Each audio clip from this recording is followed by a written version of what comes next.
पांडुरंगा पांडुरंगा पांडुरंगा मोबाईलने केला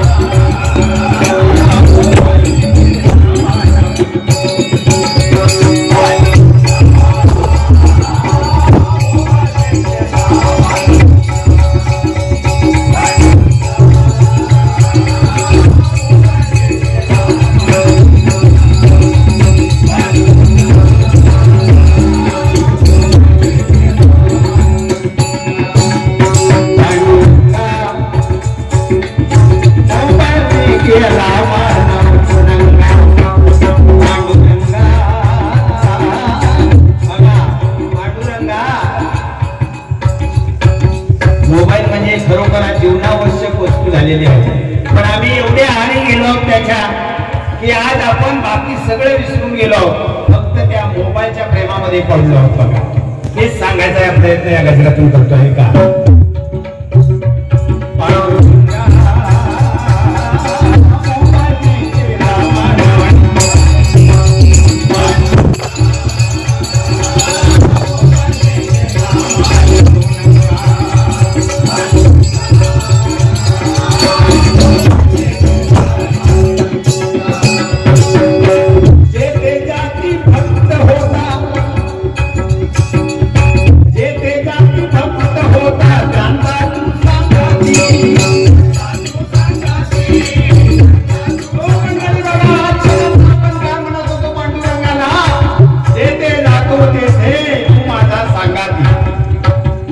प्रत्यक्ष पांडुरंग आपल्या बरोबर होता. ज्या ज्यावेळी आपण कुठे जात होतो त्या परमेश्वराचा धावा करत होतो. आपल्याला खात्री होती की माझा पांडुरंग माझ्या बरोबर आहे. पण आज आपल्या बरोबर कोण असतो? पांडुरंग नाही.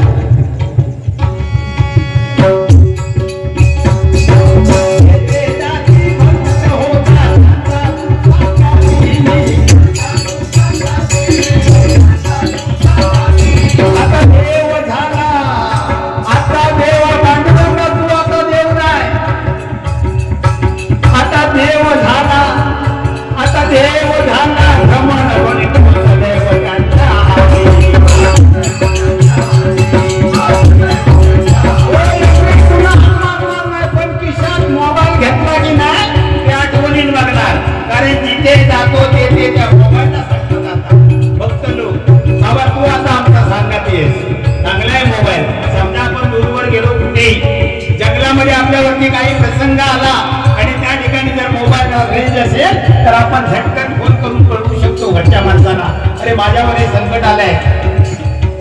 एवढा चांगला मोबाईल आहे. तो अति वापर झाल्यामुळे काय होतं बघा.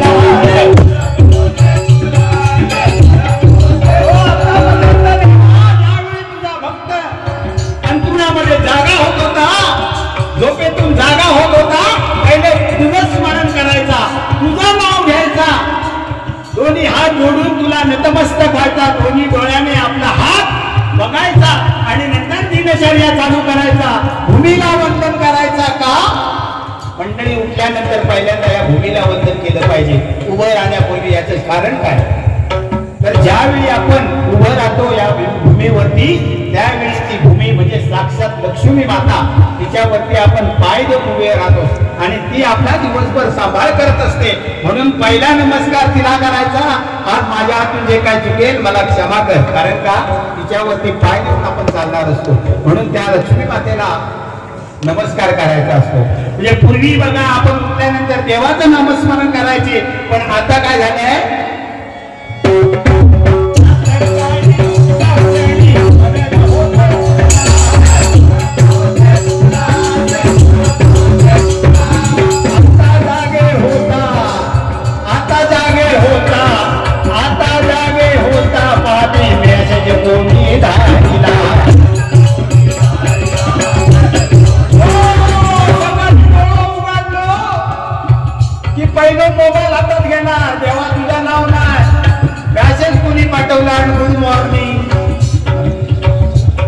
किंवा इतर ना, म्हणजे पहिल्यांदा हातात मोबाईल घेऊन ते मेसेज बघणार, बाबा आपला मेसेज आलाय का, आपल्या प्रियकराने आपल्याला मेसेज पाठवलाय काय. या मेसेजची तुम्हाला एक गंमत सांगतो.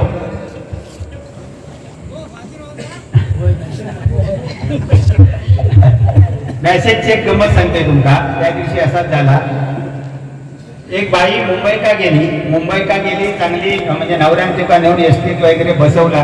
मुंबई का पोचल्याबरोबर कामासाठी गेली होती. तिका कामबीन मिळाला, ताबडतोब तिना मेसेज पाठवला ना आपल्या नवऱ्याका पोचलेला. तो काय झाला, तो मेसेज चुकून गोवाक जाऊच्या ऐवजी दुसऱ्याच माणसात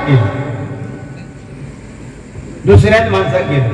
आणि तो त्या बिचाराची त्या दिवशी बायको गेलेली होती. तो अंत्यविधी आठवून आपल्या घरा काय गेलो होतो, आंघोळ बिंघोळ केला आणि सहज मोबाईल वरून उघडला आणि बघतात मेसेज काय होतो, मी तुमच्याकडून निघाले ती सुखरूप पोहोचले.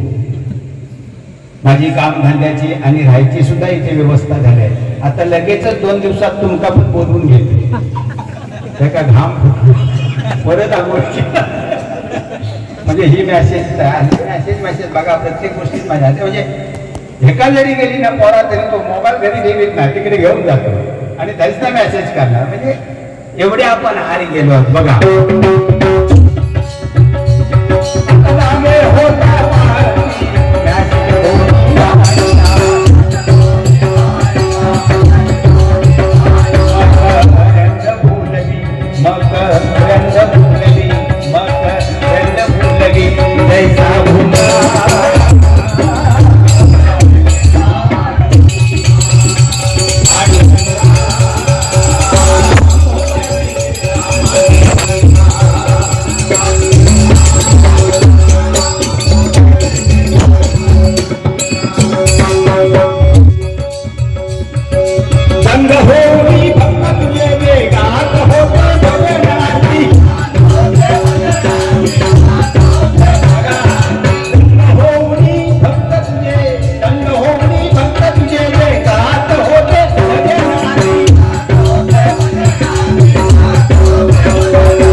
दिवसभर आपण नामस्मरणामध्ये असायचो नाही, भजन आरती दिवसभर तल्लीन लोक.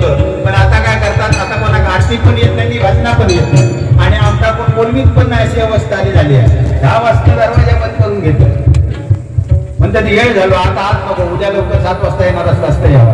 पूर्वी आम्ही फाटपटी 5-5 वाजता जायचे, लोक आमचा आवडीन बोलायची. चायचा तपेला ठेवलेलाच असायचा ह्याच्यात चुलीवर, किती ती भजणार रात्रभर येऊन घरची बाई झोपायची नाही. पण आता 10 वाजले की कडी घालतो. भजन कीर्तन कोणा का आता नको, काय झाली अवस्था बघा. आणि कोण पाठ पण करू मागत नाही.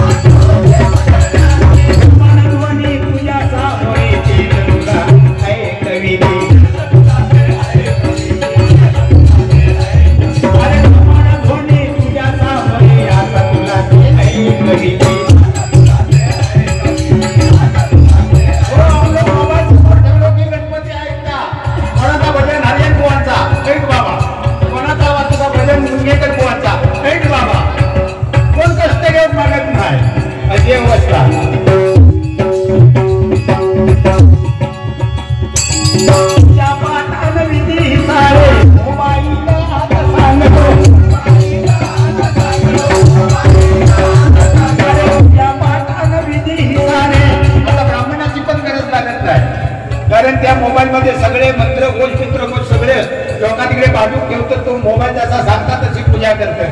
मम म्हणा मम म्हणता, पाणी सोडा. बटाची काही गरज नाही बघा.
सगळे मोबाईल मध्ये असतं बघा. पुस्तक घ्यायची काय गरज नाही, फक्त गुगलला सर्च मारायचा.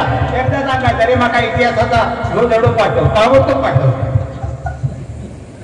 पुस्तक गेला लिहिण्याची काय. आता बघा ह्यो गजर मी मोबाईल आता वही आणलो, कागद आणलो, मोबाईल मध्ये लिहून आणलो. त्याची कागदाची काय लेखणीची काय गरज नाही, सगळ्या याच्यात आता एवढा सगळा त्यांना खाऊन टाकला ना बघा. म्हणजे ह्या मोबाईल मुळे काय काय गेलं, मुलांची खेळणी सुद्धा गेली. आजपर्यंत मुलं बघा अंगणामध्ये विटी दांडी लगोऱ्या असे खेळ खेळत होते, अंगणातले खेळ खेळत होती मुलं. एवढा आनंद होता त्यावेळेचा, म्हणजे आम्ही उपभोगलं आहे सगळं, आम्ही सगळं आनंद लुटलो बघा. पण आताच्या पोरांच्या नशिबात कोण आहे? आताच्या पोरांना फक्त मोबाईल हातात हवं, बाकी काय नको. आणि त्या मोबाईल वरती खेळत राहणार, काहीतरी कोपरात बसणार, मी दोघे जण तिकडे असतात, एक मित्र इकडे असतात, आणि हे मार मार मार मार रे मार मार कोण म्हणजे हे गेम चाललेले असतात बघा. त्याच्यामुळे काय झाला, मुला मैदानी खेळ विसरले. जे पूर्वीची आपली काय काय जे खेळणी होती ती नाहीशी झाली. शिटी कोणाच्या हातात आता दिसतात. अहो आम्ही जत्रे घ्यायचे ना पाडगावच्या, आई शपथ सांगते तुमका, घरात 4 आणे मिळायचे. 5 पैशाचो बेल घालायचे आम्ही, 5 पैशाचो बेल, उरलेले 20 पैसे आमका, त्याच्यात 10 पैशाची शिटी घ्यायच्या. एवढी सुंदर शिटी फुकट घरात जायचे. घरात जायपर्यंत त्याच्यात एवढी थुकी भरायची, ती फेकून देवची लागायची. पण ती मजा वेगळी होती हो. आता या पोरांच्या हातात खेळणी आहे, फक्त याकच खेळणं या दिलेला सगळ्यांचा मोबाईल. मोबाईल बघा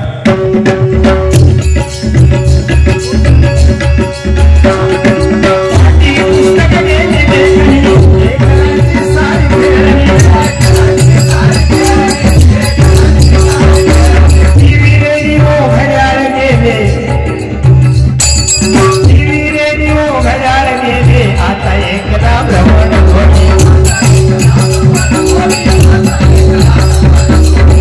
पण आता काही गरज नाही. घड्याळ तर नकोच बघा, कोणाच्या हातात घड्याळ असता. जर कोणा विचार असेल किती वाजले, पटकन पॅन्टची धार घालता, बाहेर काढताना बघता, मग सांगता 4:15 झाले. घड्याळ गेला, टीव्ही गेले, रेडिओ तर दिसतच नाही, टेप रेकॉर्ड दिसतच नाही. हे सगळं त्या मोबाईलने खाल्लंय बघा.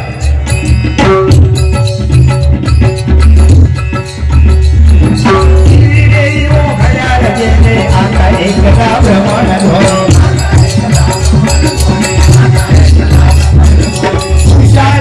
त्या पत्रांची ओळख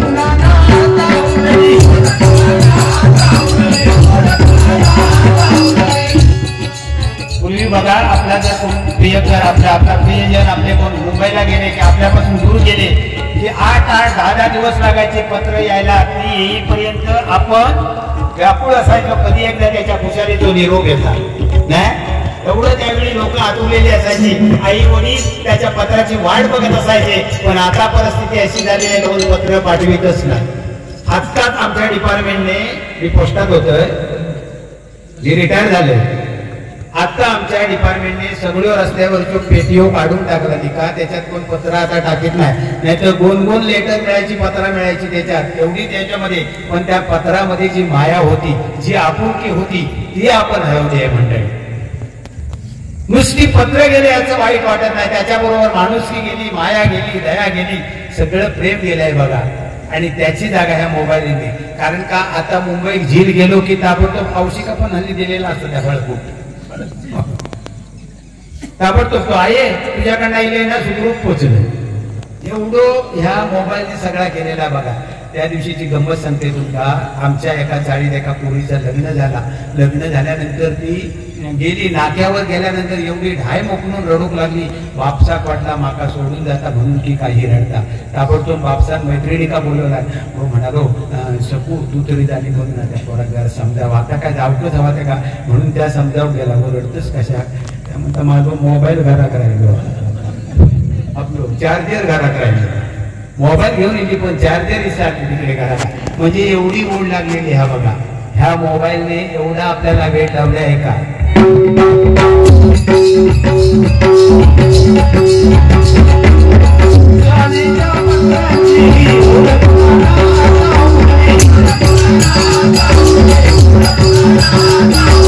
आता पाहता मॅसेज कुंकन, आता पाहता मॅसेज कुंकन.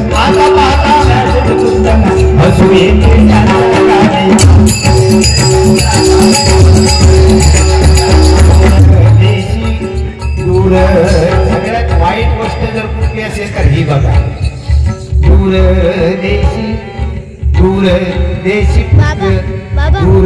देशी पाणी पित्या गंगा.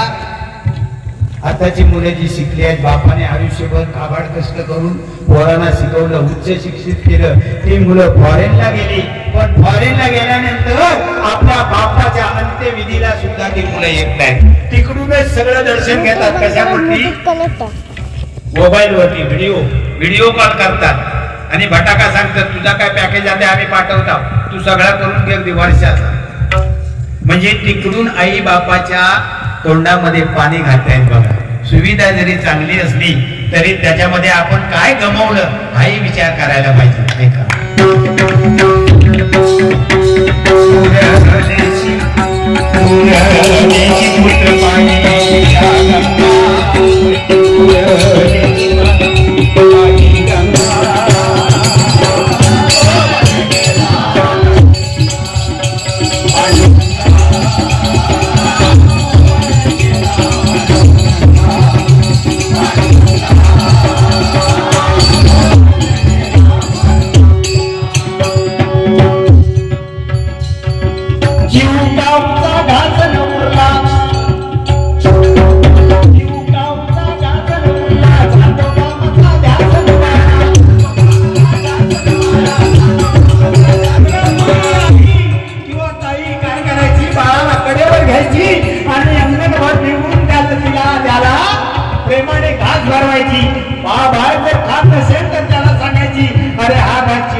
कार्टून दाखवून फटके झाले तरी मारता ती का भरवता.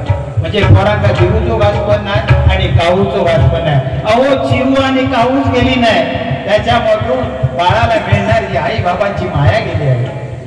किती हरवलंय आपण आपल्या संस्कृतीला आपण विसरत चाललो. जरूर घ्या उपभोग चांगल्या गोष्टीचा पण त्यावेळी आपली संस्कृती मंडळी विसरू नका. हात जोडून सगळ्यांना विनंती आहे का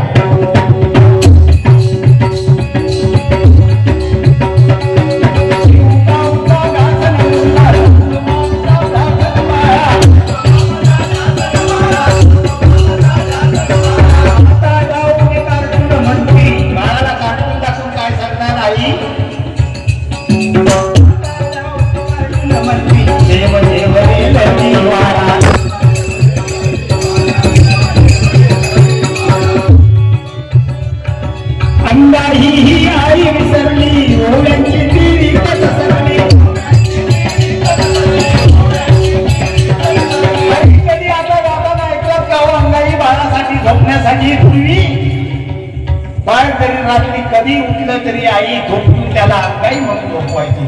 आता काय करतात अंगाई ही आई विसरली डोळ्यांची ती रीत विसरली.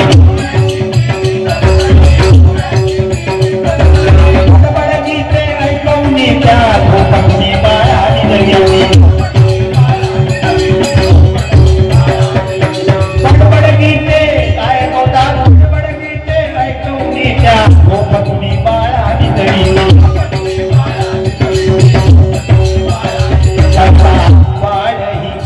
म्हणून आता काय होता त्या सुरुवातीला झोपताना बडबडीचा ऐकून लावतो. त्याच्यामुळे पोरगी सुद्धा आता एवढी मस्ती करू म्हणतं थोड्या दिवसात औषधी आपल्याला वाटतं की काय या पोराका कसं गेलं मग पोरांची काय चूक नाही त्याच्यात. आम्हीच त्यांच्या मुलांचे संस्कार करायला पाहिजे तेही विसरतो मंडळी. ते संस्कार आपण केले पाहिजे तरच पुढची भावी पिढी चांगली घडणार आहे.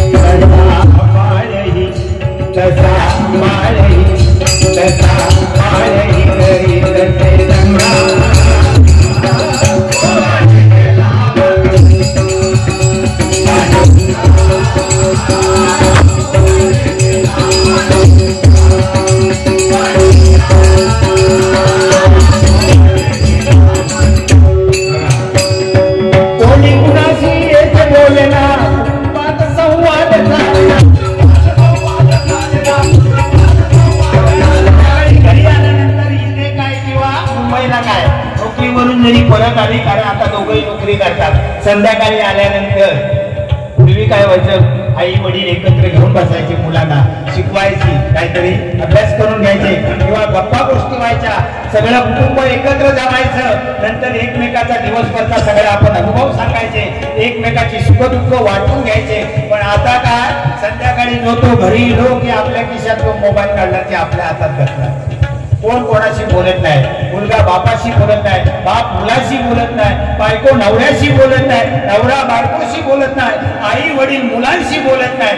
अशी सध्या परिस्थिती झाली आहे. कोणाचा आपला संवाद तुटला या मोबाईलमध्ये. आणि ही वस्तुस्थिती आहे, ही अतिशय धोक्याची घटना आहे मंडळी, पुढच्या भावी पिढीसाठी, पुढच्या आयुष्यासाठी. म्हणून सांगतो ऐका,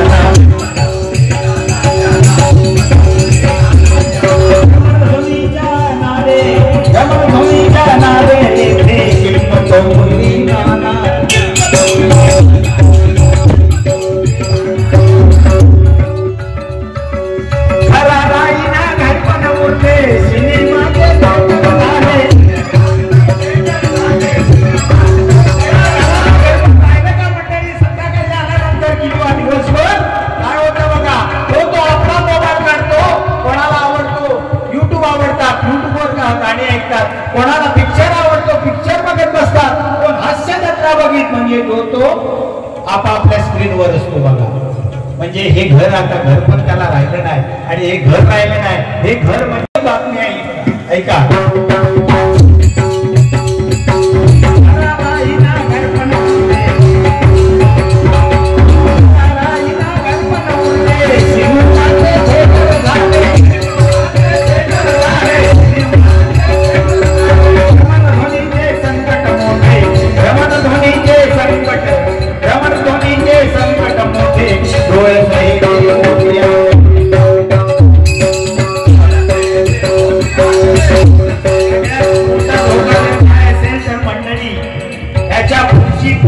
दृष्टीहीन होणार आहे. शास्त्रज्ञही सांगतात, ज्यांनी मोबाईलचा शोध लावला तेही आता सांगताय, त्याच्यामुळे माणसाची दृष्टी कमी होते. बघा, आमचे आई वडील, आमचे आजी आजोबा 100-100 वर्ष जगले, 90-95 वर्षापर्यंत डोळ्याला चष्मा लागला नव्हता. पण आजच्या तरुण पिढीला 4-5 वर्षाचा मुलाला जाड भिकाचा चष्मा लागतो. हे का?